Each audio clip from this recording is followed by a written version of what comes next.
Okay, so now you can see that I have finished the first section.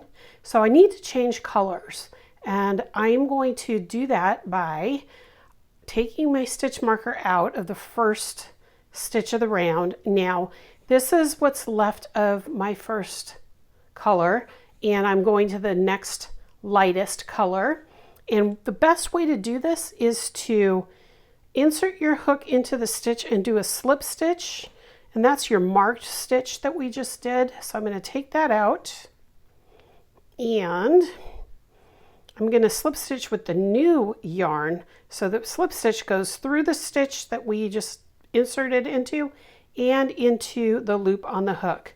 And then I just adjust here a little bit, and I'm going to put this down and cut the old yarn really quick so I have a tail to weave in.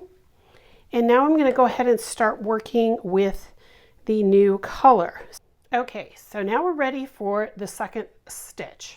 The second stitch is called the knot stitch. So to do the knot stitch for row 1 of this section, I'm going to move my tails out of the way. We have to chain 1 first. So for the knot stitch, it says to draw up a loop in the first 2 stitches. So the first 2 stitches includes the one that we put the slip stitch in. So we're going to insert and pull up a loop there, and then insert and pull up a loop on the second one. And there's 3 loops on the hook. Then we're going to yarn over and pull through all 3 loops. And that's our first beginning knot stitch. Continue to make knot stitches.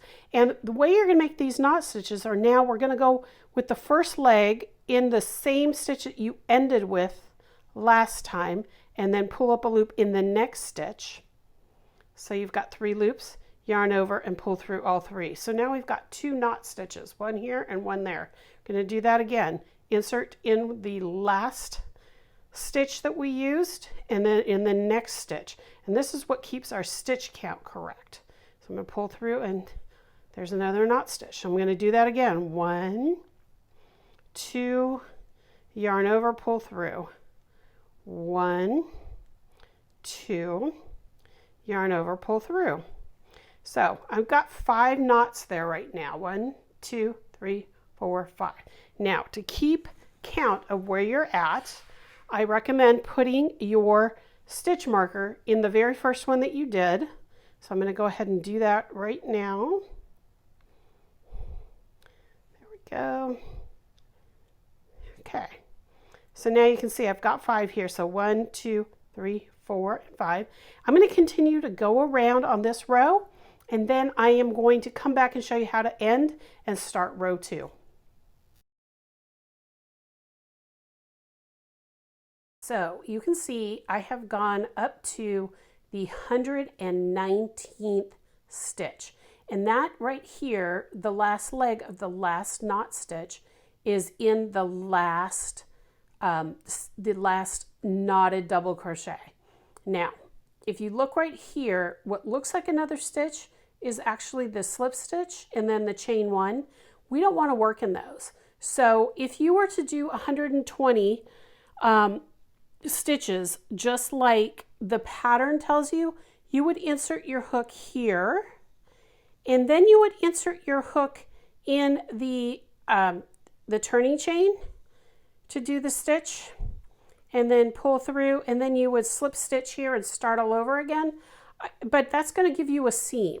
So I'm going to show you here in this video what to do to make that 120th stitch. So you're going to insert your hook and pull up a loop in where the last leg is, but instead of going into the slip stitch, you're going to insert into where you have marked the stitch and pull up a loop, then yarn over and pull through all 3. And what that will do is that will give you stitch 120. Now, what you're going to do for row 2, instead of chaining up and starting again, you're going to do the first stitch with the first leg in the same stitch you just finished working in, and then in the next stitch, and then pull through all 3, and then put your stitch marker back in.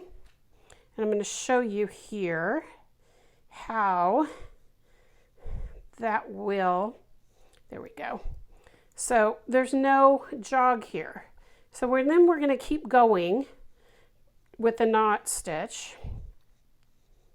And you'll notice in the pattern, they're numbered rows 1 through 10 on this stitch.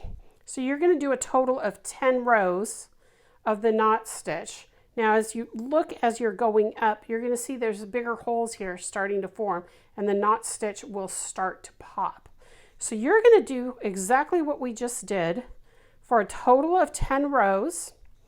And then when you get to the end, you're going to go ahead and make sure you do your 120th stitch, but do not cut and do not fasten off or slip stitch. Just leave it hanging here with the stitch marker in place.